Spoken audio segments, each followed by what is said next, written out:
Welcome to FailCraft, the podcast where we dive into the messy, real side of success and explore how setbacks become the stepping stones to growth and clarity. I'm your host, Ezekiel Iferia, and today's guest is Michael Mandaville. He was the unit production manager and line producer for massive global hits. Michael is the guy responsible for making sure the movie actually gets finished when chaos strikes. He manages millions of dollars, tight schedules, and huge egos, but he is also an indie filmmaker who knows how to shoot a movie for just $10,000. He's here to talk about the invincible warfare of film production, how his background in martial arts help him handle on-set disasters, and how to stay creative when you are drowning in logistics. So, Michael, it's an honor to have you on the show today. Welcome to Filmcraft. Thank you very much, Ezekiel. And I have to say, I really enjoyed your welcoming letter that you did send to me. I thought it was so well phrased and delineated exactly what we were going to talk about. And I really thank you for that. And I like very much how you wove together the creative, logistical, and you snuck the martial arts part in there, which really is great. And the inevitable and invincible warfare of making something creative. You're right on the mark on all those. So thank you very much for having me. Great to have you here, Michael, and I appreciate you taking the time to show up. So let's get started. People often see the movies, but most people don't know what a line producer or unit production manager actually does. So can you explain your role simply for us? Yes. So a line producer and a unit production manager can be two different roles in a lot of ways. The unit production manager is under the Directors Guild of America or can be an independent non-union position, and they are dealing with the day-to-day function of the set activity. So they will be in contact with everybody from locations to camera to props, set decorating, transportation to make sure everything lands at the right spot at the right time within the parameters. A line producer generally is a position conceived to be above a certain amount of that day-to-day chaos and looks at the overall big picture of not what's just happening today, but what's happening next week and for the overall strategic venue of the film.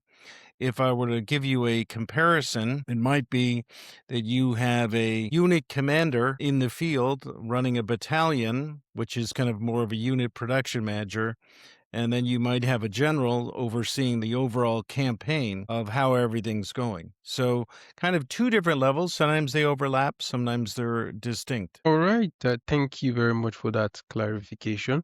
So I'd like to know, say, when a production starts falling apart, are you the person in charge who has to fix it? In general, yes, it would always start with me. The idea is, of course, that when you have people, time, and money, you are really dealing with three variables here, and that you get ahead of the game, of course, by seeing what those variables can be. Money is usually pretty defined. The time is usually fairly well defined. You might have a few days here or there. You might sneak in a little time. The tends to be some degree of the wild card tends to be the people because you have both temperaments of people dealing with things and they could be very creative people but they are not very good managers. And so you can have an artist, someone who has a distinct vision, really delivers on the art and the look and the ideas, but they can't manage themselves very well sometimes. That's like an actor or actress who really puts the fire on the screen, but their life behind the scenes is very chaotic. And or they can't manage the crew very well. And some are quite the opposite. They could have a vision and manage themselves and be a technician all at the same time. So I think you make that determination early. And it's probably no different, Ezekiel, than people you've dealt with or your friends where you're running a business and you say, boy, this guy really knows how to sail people on my business, but I really have to keep them organized. So it's a bit like doing that kind of assessment early on so you know what you're dealing with before chaos happens. I think that's one of the big variables to consider. All right, Michael. So I like to know you have since you've worked with huge sets like Taking and American History X. Was there ever a scary moment in your career where you thought we are going to run out of money or this movie is going to fail? Those kind of thoughts. Well, everything's always about money one way or the other. And in American History X, the money was very tight on that film. It was made for New Line Cinema. And initially on the project, I believe the budget, I have to go look it up, I think it was about a little less than $9 million, which at the time when it was made was not insignificant, but tight in doing so. And one thing that it became a bit of a clash because the studio itself, New Line, wanted to actually prep the film non-union up until we almost started shooting. And so there became a very difficult situation there where America has a lot of unions, in particular film unions, that work for the industry, for the Directors Guild, the IATSE, the Theatrical Stage Employees, and the Teamsters who drive trucks, as well as the Screen Actors Guild. So they wanted to start non-union, non-IA, which was kind of unheard of at the time, and it became a bit of a convoluted labor contract issue. That threw a lot of chaos into it early on until it was resolved. At some points, I have certainly come across working with the bond companies like Film Finance and other companies, Motion Picture Bond, where I am the person working with the bond company to make sure the production goes on time and that we deliver. And a lot of times that's where they have to deliver the film. The film does not have to be to the artistic level of the director to finish the scene. In other words, they may be able to say, or have said, well, Ezekiel, if you're the director, you get 3 takes of this scene. Then we have to move on. That's how much money we have left. And you might be on the 3rd take and go, well, that's really not the performance I want. And then the answer is, too bad. It's good enough. We're going to move on. We're going to deliver. And that has a very interesting echo because it's not necessarily about the art, it's about the business. And if there's anything with a very high cost per minute logistical concern, it's that it's show business. There's 2 parts to making a film, and its underlying movement, and that is that you're making it for a price, and then you're ultimately going to sell it and make money. So it becomes a very push-pull kind of thing. It's not as if you say, Ezekiel, if you want to go paint, go ahead. It's you and a paint set, and that's it. So it becomes that very much a push-pull kind of thing. All right, Michael. So you're used to working with millions of dollars. So I'd like to know which is harder for you, managing huge budgets with huge pressure, or having no money and needing to be creative. I think it's harder with these huge budgets in a lot of ways. One thing is that you are always working on somebody else's timeline.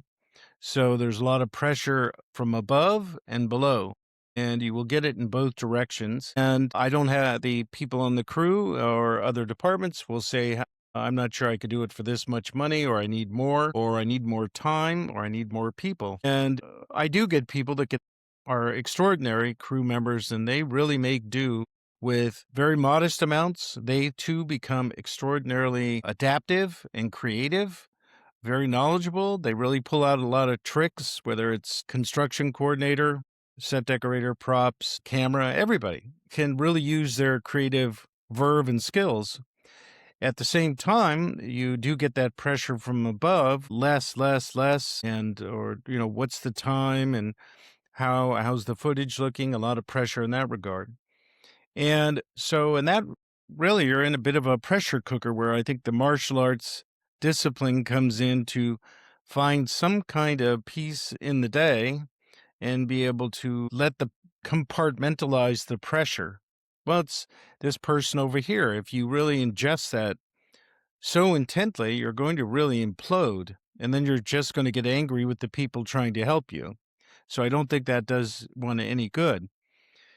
If one wants to look at the low budget films, and in particular, I actually finished Taken 3, and I would go on this long walk around my neighborhood. And so I literally could not look at a keyboard for like 5, 6 weeks. And I was so tired and burned out on it. So I would just go on these walks. And so I'd just walk through the neighborhood. And one day I said, I'm going to go shoot a movie and I'm going to have fun. And somehow I'm going to figure out the plot. And it's going to be something to do with this walk. Mhm. And so it became a what's in front of me moment.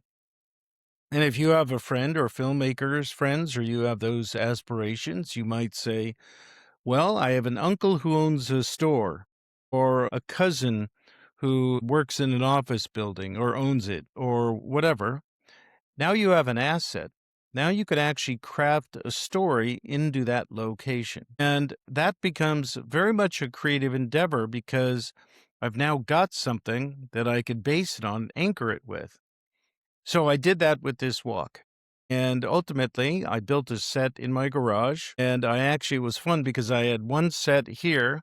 And then when I wanted to reverse the set for the camera to be on the opposite side, I actually moved the light over. And then I changed something in the background, like a air conditioning grill or something.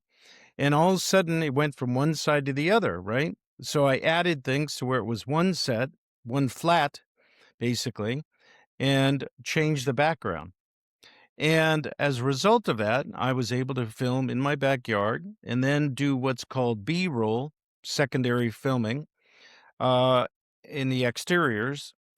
And what's interesting is that when I was in the garage, it was very clear that you had a camera, like between you and I, inside looking at you, inside looking at me. One is the cop, one is the witness. Mm. So when you're the audience, you're being looked at by the cop. In other words, you'd feel that pressure as the audience. And if you are looking at one of the suspects, the audience would be the cop interrogating them. So I thought it was a more fulfilling emotional role to put the audience in. And then the second part is when I went outside, the cameras would strain a bit to get a high quality look. Well, so does our memory. You could see it's not quite 100%. Maybe it's 80%, 90. You could see it, the image straining a bit for high quality, but that's the way our memory is too. So I found little parameters, the walk, the build, the camera, the quality of the camera, to inform the style and the plot.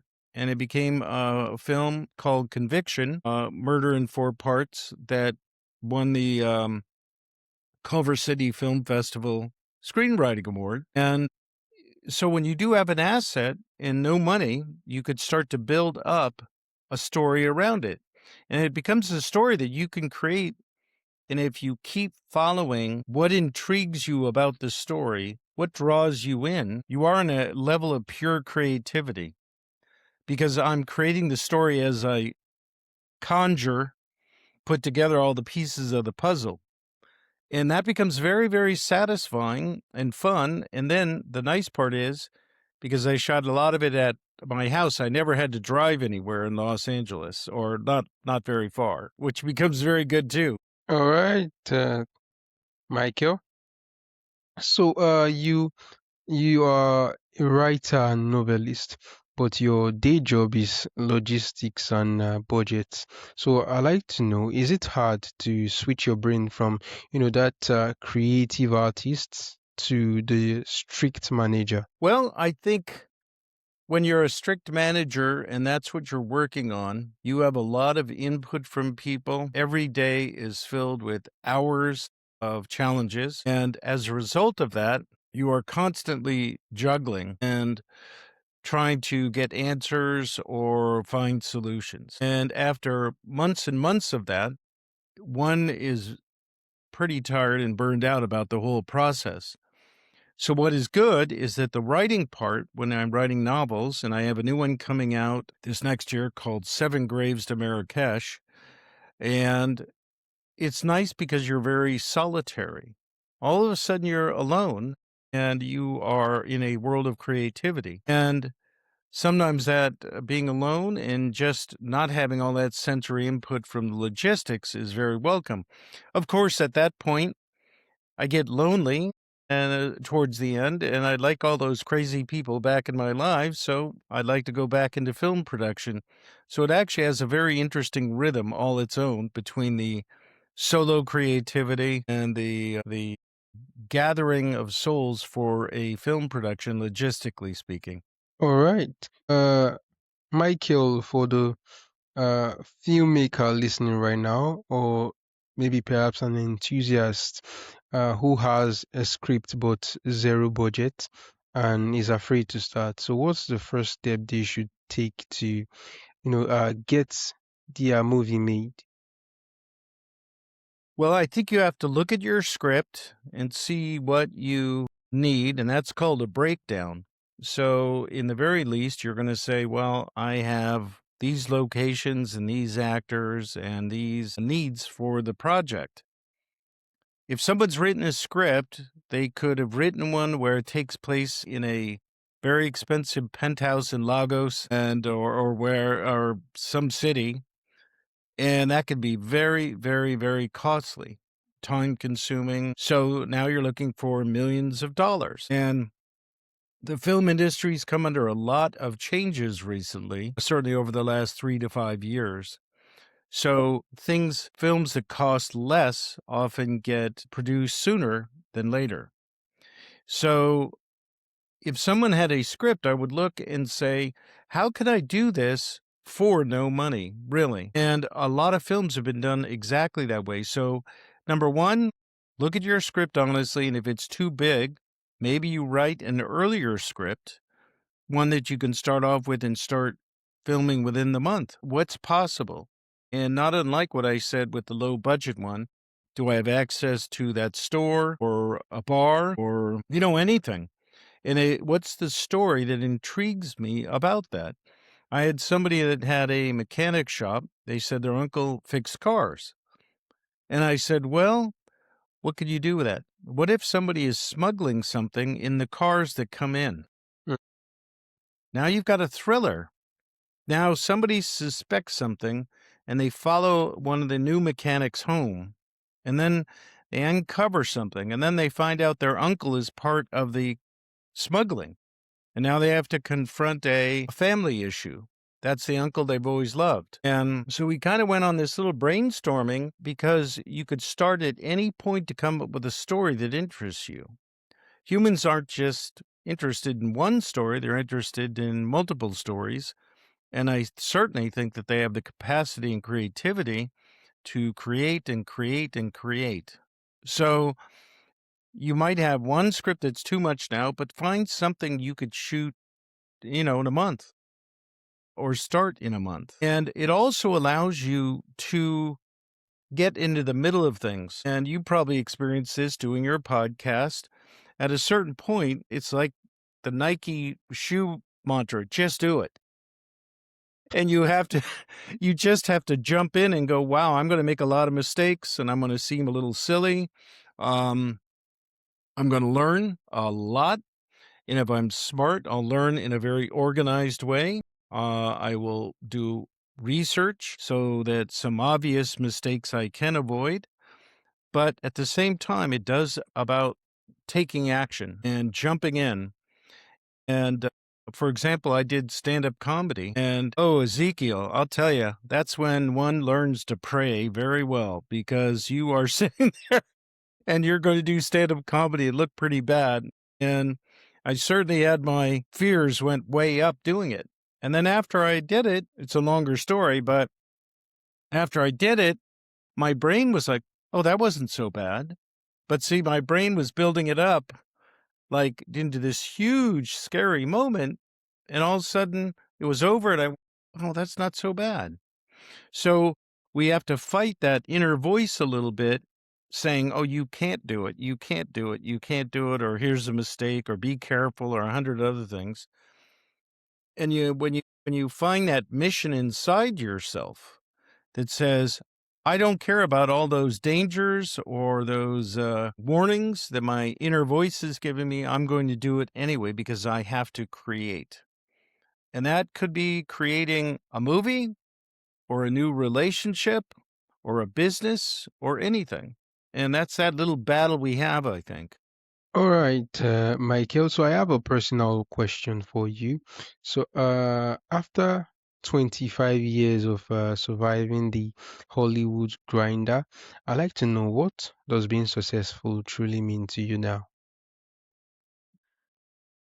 I would say that's a great question. One is that I did set out to work in the film industry when I was young, and that's the only thing I ever wanted to do. And that one way or the other, I did find a way in through the doors to make movies and to work in the film industry. And I think right now, success is a good sense of writing, which I've always wanted to write, and I write novels. I've written, I think, 12 and over 50 scripts of various sorts and essays, etc. And to have a voice and to maximize that voice more and more, certainly with things I believe or like or have insight to. And I think that is the essence of creativity and success for everybody is I think every human wants to be seen and heard and come up with insights into their life to share. So being able to do that has been what I would say is a qualified success for me. All right, Mike, that's a really amazing response. Really beautiful way to define for success for someone. Thank you very much for sharing that with us. So, finally, for our listeners who want to, connect with you or get resources from you, like, go read your novel or just learn more about your work. So, where is the best place for them to go? Thank you for asking about that. I appreciate that, Ezekiel. I would go to my website, Creative Explorer michaelmandaville.com, Creative Explorer michaelmandaville.com. I also am on X or Twitter a great deal, just posting on current events, and I'm expanding that to deal with filmmaking and other ideas. I think that when one studies current events, you see plots and thrillers and action films everywhere because that's the way the world is. But if people go there, they could see on my website, they could see my bookstore and be grateful for any support they give in purchasing and enjoying my books. And that's the best place to find me. And you could read some essays or join the newsletter. And again, thank you, Ezekiel, for asking about that connectivity. I appreciate that. All right, Michael, thank you very much for sharing that with us.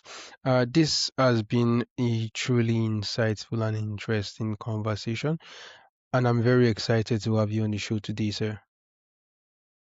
Me too. Thank you so much. And I look forward to the link and continue our conversation with my new friend in Nigeria.